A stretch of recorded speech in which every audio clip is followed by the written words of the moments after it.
One of the toughest things for me to wrap my head around was the idea of listening to my conscience. It's like, what was my conscience? What is my conscience? It's like, okay, I'm teachable. I'm coachable. I always thought I was coachable, but you're truly coachable. You allow yourself to be led. That's a little bit more accurate. Because someone could say where I was at, I'm coachable, but still at the end of the day, I'm a whiner, I'm a complainer if I don't like the instructions that I'm getting. I'll still listen, I'll still be obedient, I'll still do them. But if you don't like the feeling, if you don't like the conditions, if you don't like what has to be done or what you're told to be done, then it's not being coachable, that's not being guided. And if you're being told what to do versus you're being told what you should do, then are you being dictated or are you being guided? See, all those things are just slight little shifts that you have in here and in here. By having a high attitude, you're able to make those adjustments and understand that, okay, I'm not being dictated, I'm being guided. You should look over here because this is where it's at. This is where you need to look if you want to elevate, if you want those things, if you want to achieve pleasantness, if you want to achieve success to whatever it is you're trying to succeed at. Success isn't only the financial part. It's 5 parts. Remember, health, wealth, love, spirituality, and generosity. It's not just one. Because you could be financially successful and half dead and that's it. Then you're 100% dead and then what good is the finances to you? But if all 5 of them you're working at to be successful, then you're being successful. So if you're being told what to do and you're being whiny and complaining about it, that's, shoving a square peg into a round hole. You could, if you're persistent enough, if you got enough dedication, you're a hard worker. But during the whole time, you're tense, upset, angry, bitter, but you got the things. You got where you wanted to be. Like, is that really pleasantness? Is that really a high level of pleasantness? No, you're not, because you're still not guidable. You still have that ego.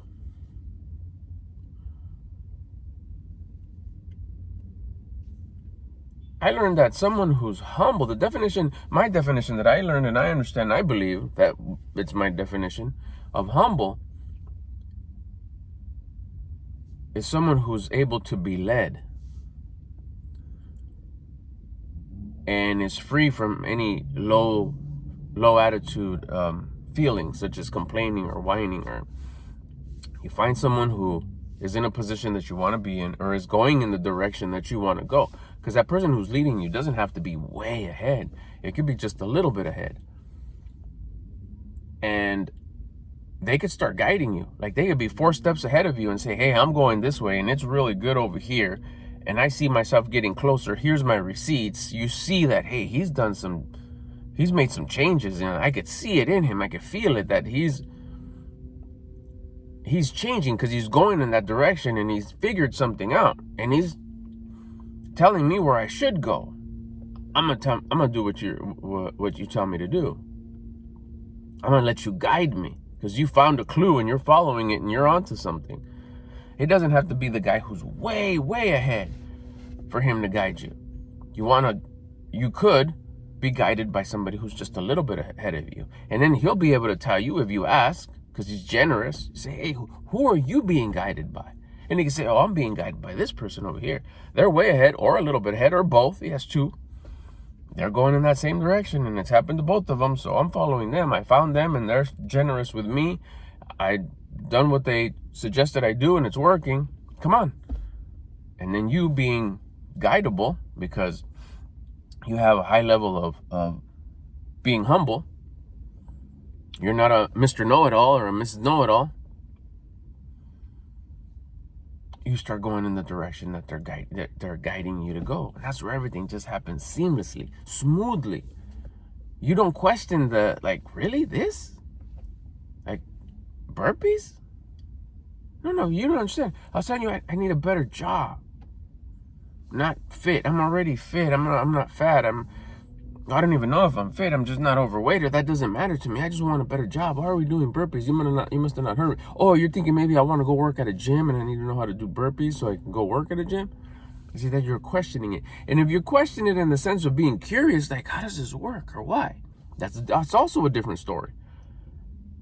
As opposed to questioning it like a know-it-all, that, why are we doing this? This is stupid. It's like, okay, you have too much ego. You have too much Mr. Know-it-all.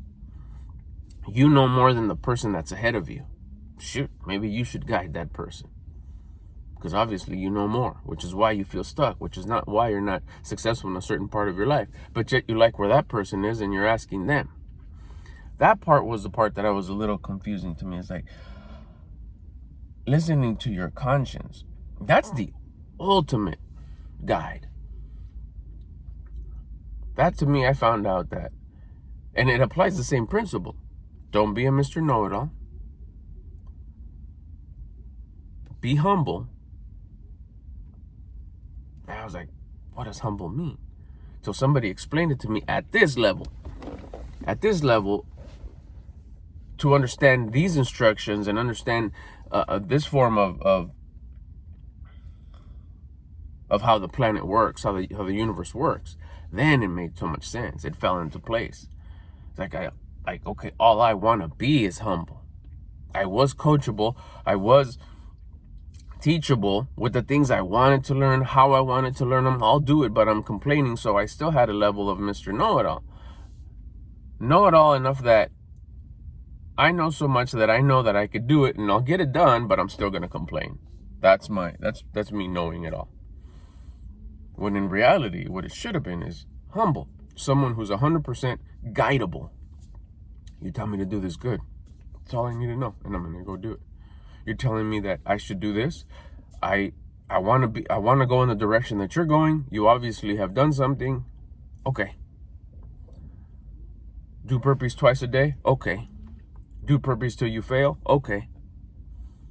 Track your food, track your diet, track your food, track your macros? Okay. Start listening to the voice of your conscience? How do I do that?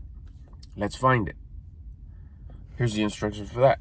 Regret, that's you weren't listening to your conscience, you were listening to Albert, you were listening to Mr. Know-it-all. Like, oh, that's why you feel regret. That's why you're being punished by not having a productive moment or day or week or month or year. Because this whole time you were listening to Mr. Know-it-all, Mr. Albert. That's my handle, right? Mr. Albert Lopez. When I completely like, okay, Albert doesn't know nothing. Albert's just the name of this vessel that they gave to me at birth. I'm going to be humble enough to listen and be guided by my conscience. Now that I found the voice of my conscience, which has always been there, but I thought it was just the voice in my head, which could be confused with Albert's voice. No, this is a lot more fun. No, this is dumb. I don't want to do this, but I'm still going to do it. Oh, this is stupid. I'm so tired. I'm so this. This just has nothing to do with what I want. That's still the voice of Albert. But the conscience said it once. Do this. There's the voice. That's the part that was difficult to find. Not difficult to find, but it was confusing. I had it misunderstood. I didn't understand exactly what the difference was of the voice of me, the voice of Albert that was in there, and the voice of my conscience. Once I was able to distinguish which one was which, it's like I am just guided by my conscience. Before you leave, record this video. That was my conscience. Here we are. Uploaded when you get on Wi-Fi. I'm on my way home. There's my Wi-Fi. This is being uploaded in like 5 minutes as soon as I'm done recording.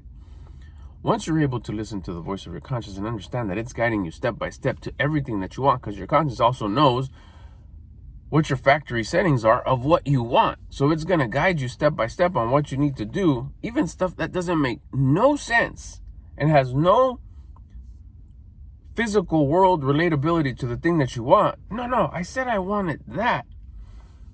I said I wanted to go on vacation to San Francisco and stay at the Painted Ladies for 3 weeks. What do you mean keep your car clean? You must have not heard me.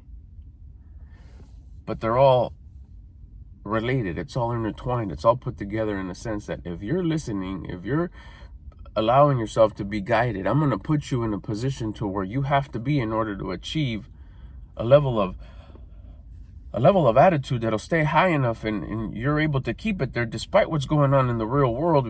Besides life and a half happening to you, you're staying at a high attitude. Therefore, you're going to become a person that attracts all these things that I know you already want because I programmed them into you.